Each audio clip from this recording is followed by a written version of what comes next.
All right, we're back with the Magnificent Four, or at least 3 out of 4. We're talking Patriot football and what's not to talk about because this team is red hot in the National Football League right now. 6-2. But I want to bring out, guys, first of all, we haven't talked about the defense all that much. And the defense is really start out slow. Yep. A bunch of open guys early in this game for Cleveland, but then all of a sudden they put the clamp down, especially in the second half. I'll start on this one because I feel like, Drake May gets so much attention for so many different reasons, right? But defensively, they have an identity as well. And the one thing they can hang their hat on, regardless of what is happening on the back end, they're good at stopping the run. That is something they take a lot of pride in. So regardless if Quinshon Junkins had an unbelievable game last week, rushing for all over the place, they didn't let it happen. You could tell that Cleveland was trying to force the issue. There's just nothing there. There's nothing inside. There's nothing outside. And sure, you'll get an occasional run. But for the most part, they remove that asset from any offensive team, which forces them to be a little bit more predictable, and you're not really biting on play fakes because you know they're not willing to do it. And this is how I know it's going well for them, guys. They did that, Christian, without Christian Barmore at the start of the game. Yeah, what's up with that, by Mike, the way? Mike Vrabel was asked, why didn't Barmore start, and why was he put in the game later into the first half? And he said he has to protect the team. What I took that to mean, and I don't know why, but usually that's a violation of a non-negotiable.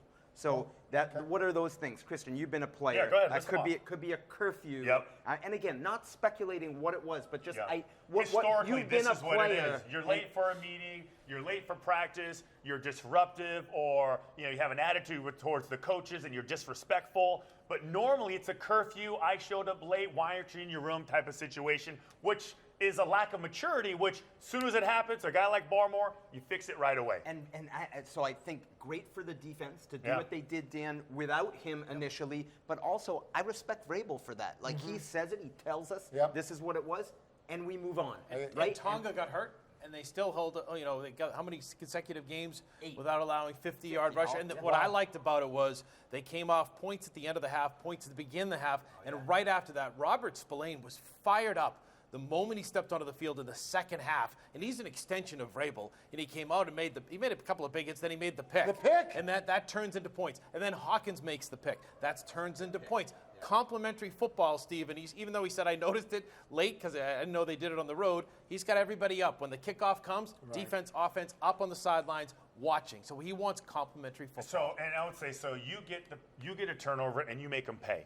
Yeah. Okay? Yeah. You give one away, and then you kill it. The defense kills the penalty off, just That's like in a good football hockey. team I right feel there. like that's good football. a part of complementary football. Right. Listen, we screwed up. Can you help us out? Defense goes out there, they miss a field goal, and you're right back where you started. No harm, no foul. How much do you guys worry about the slow starts? Like Mike Vrabel mentioned to Zoe on the radio that he had Ben McAdoo, an assistant coach, put together a script in practice to challenge the defense, like as if he was Kevin Stefanski.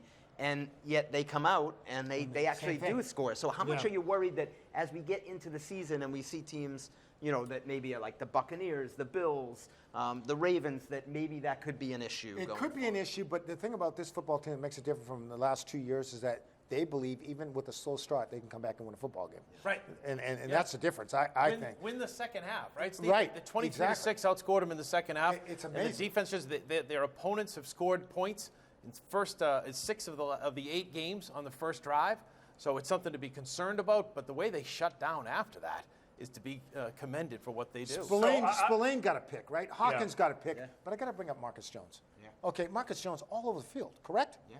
He's a Pro Bowler, and I would even say he's an All-Pro. I say this, it's early, obviously, but this is what players look at, right? This is what offensive coordinators look at.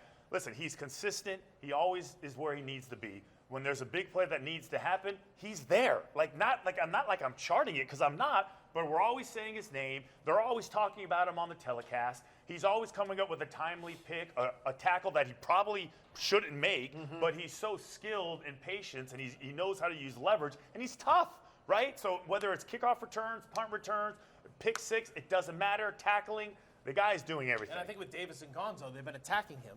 And that's why he's been so noticeable. He's stepped up every single time, pretty much breaking up passes when he's attacked, especially over the middle. And Steve, since you mentioned one of the shortest players on defense, of course, that's very close to my heart. How about one of the shortest players on offense, Pop Douglas? Pop Douglas. Coming through Pop with coming big through. play.